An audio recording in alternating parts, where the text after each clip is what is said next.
Today we'll be reviewing Mark Ronson's Uptown Funk, which is full of tributes to the 70s, bravado, and references to cocaine. Things are about to get funky. Sup peeps, my name's Aaron and I do Christian reviews on all things pop culture. Today culture meets Christianity, Mark Ronson's Uptown Funk like bell bottoms meets a man perm. Let's get funky. Uptown Funk was created by Mark Ronson and features vocals by Bruno Mars. The hit single topped the UK singles charts at #1 for 7 whole weeks, the US Billboard charts for 8 weeks, and was top of the charts in Australia, Canada, Ireland, and New Zealand. The music video on YouTube has over 500 million views. Mark Ronson is the man who wrote and created the song, which is why it's officially his song. Bruno Mars was just recruited to record the vocals. Ronson's only line in the song is actually that weird intro and outro. Okay, so what is this song saying? This song is fun, it's funky, and has a lot more to it than you think. Let's take a look at 5 lyric samples that I selected. This hit that ice cold. Andre 3000 reference, anyone? Alright, now fellas.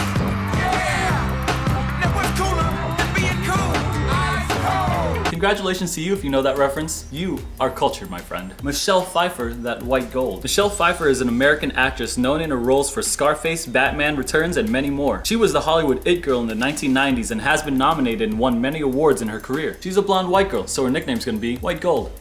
But I swear, whenever I hear that song, I hear Michelle Pfeiffer, that black and blue. But what's funny, if you didn't know, this could also be a drug reference. Uptown and white girl are both street terms for cocaine. Hanging out with Michelle Pfeiffer, the female lead for Scarface, and getting uptown funked up is equivalent to doing cocaine. Coke. Booger sugar. Got my Chucks on with my Saint Laurent. Gotta kiss myself, so pretty.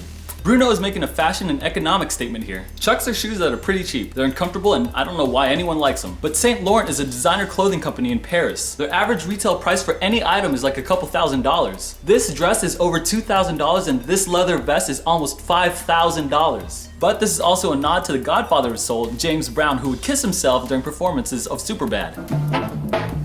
Back, I wanna kiss myself. Girls, if you're watching this right now and you're feeling ratchet, hair all up in a bun looking like a bird's nest, coming out of the room looking like an extra from Walking Dead, a little bit of and that just solves all your problems. Right to Harlem, Hollywood, Jackson, Mississippi, if we show up, we're gonna show out. Fresher than a fresh jar of Skippy. You guys ever had a fresh jar of Skippy? It is the smoothest thing that you could put on your skin. Luckily for you guys, I also do makeup tutorials.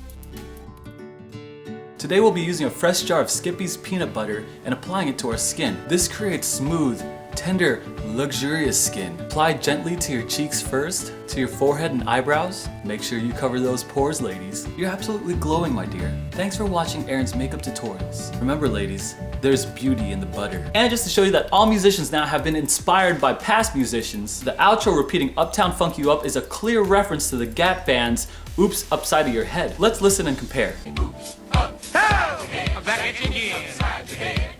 Radio station WGAP. Uptown funk you up. Uptown funk you up. I said uptown funk you up. Uptown funk you up.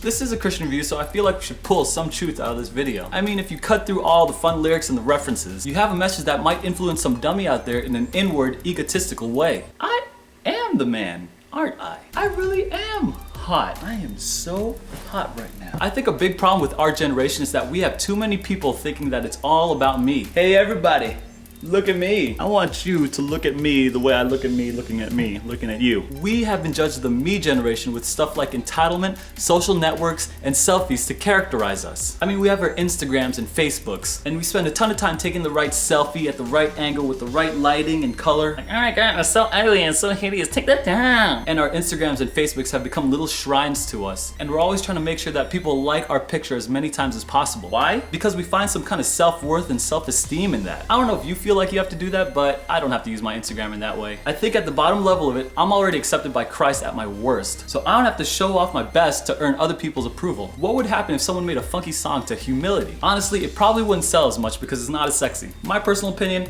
I really like this song. It's fun, it's catchy, it's a good mix of throwbacks and modern sounds. I think pop culture is just so full of this kind of message. This song isn't a sledgehammer that'll change the way people think like Hosier's Take Me to Church, but tons of these songs subtly teaching us in ways on how how we should think might actually be more effective. These type of songs still promote a worldview that I think we should at least be aware of. Just know that this is just a song and shouldn't shape your outlook on life. But if you listen to these type of songs all the time, what do you expect? I'd like to hear your thoughts on Uptown Funk. What are your thoughts on this song? Am I overreacting? Thanks a lot for watching. I work really hard on these videos to bring a Christian perspective on all things pop culture. If you liked it, please take some time to like, share, and subscribe because it helps me get this material out to everyone and it encourages me. Videos come out every Sunday. Next Sunday I'll be doing a review on Trap Queen by Feta Cheese. Feta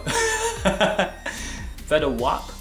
Fetty Wap. If you're watching this, you're probably in my youth group and I just want to give you a quick shout out. See you guys on Tuesday. I make these videos for my youth group. All I want to do is help you guys think critically and Christianly about what you guys listen to. And remember, if you're in the car, always ask yourself, what does a radio say to you? That's gonna catch on. And I'll see you guys next time. Anything to make me beautiful.